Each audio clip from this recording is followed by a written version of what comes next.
I'm Debra Baldwin. I'm in my garden getting ready to drench some agaves to keep the snout weevil away from them.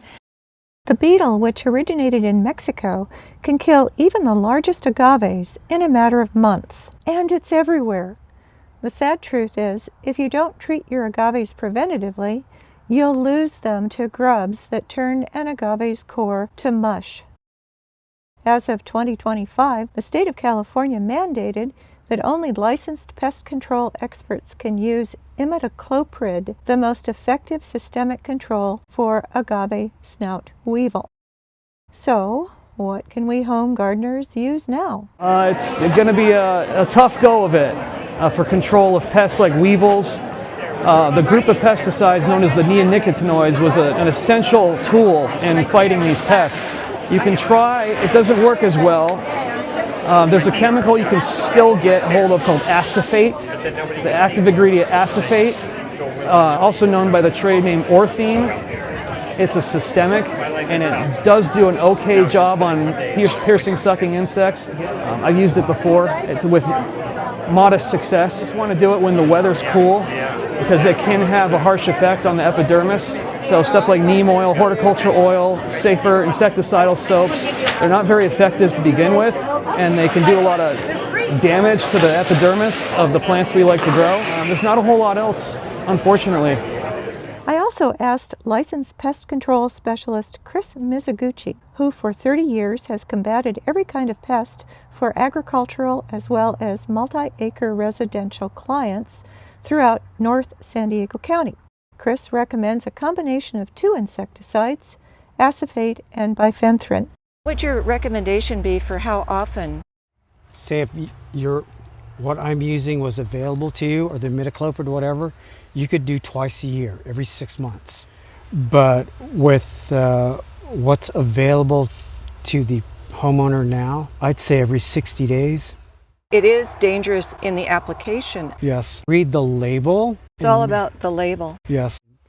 There are no systemic organic materials out there. Neem oil or whatever, that's not going to do anything to the snout weevil. I just made myself a little cheat sheet here on the side. So it's 1 teaspoon per gallon. And I have an old teaspoon measuring spoon. 1, 2, because this is a 2-gallon container. This stuff doesn't smell very good. This is bifenthrin.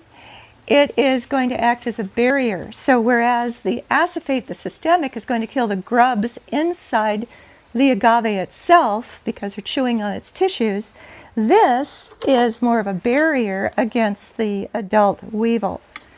It's 2 tablespoons a gallon. So for my 2-gallon container, that's going to be 4 tablespoons. Okay, and just stir that up.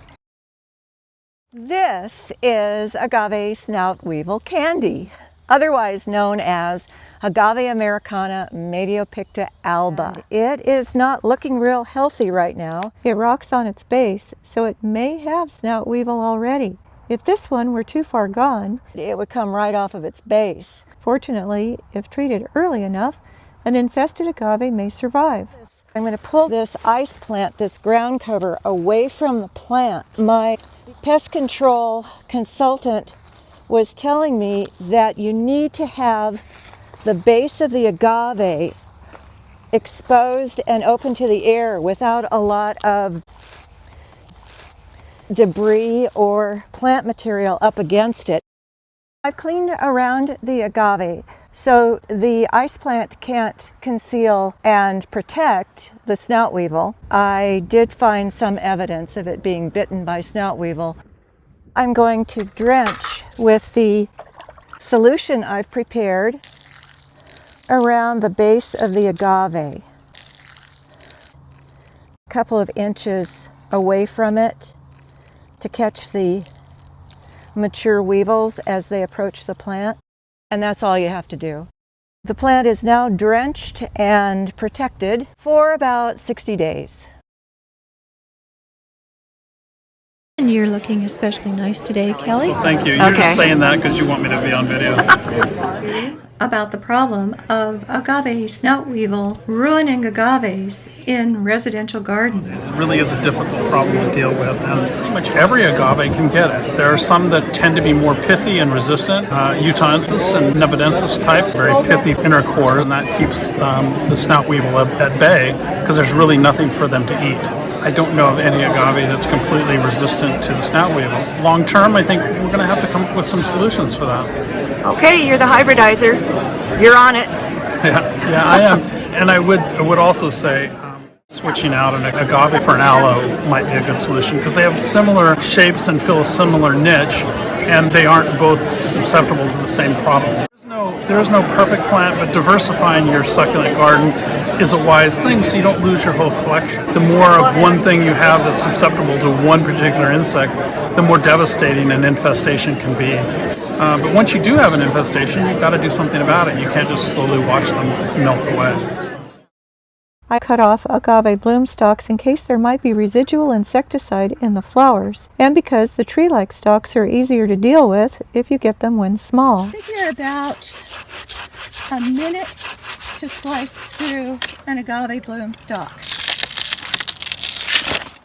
Find detailed information on the agave snout weevil page of my site. I also have a pests and problems page with photos to help you figure out what's wrong with your succulents and what to do about it. Please let me know if you found this video helpful, and do ask questions if you like. My goal is to inspire you to enjoy using succulents in fun and creative ways in your own garden and outdoor living spaces. Do subscribe to my channel, enjoy my over 300 videos, and visit my ad-free site for extensive illustrated info on every aspect of succulents. I'm Debra Baldwin.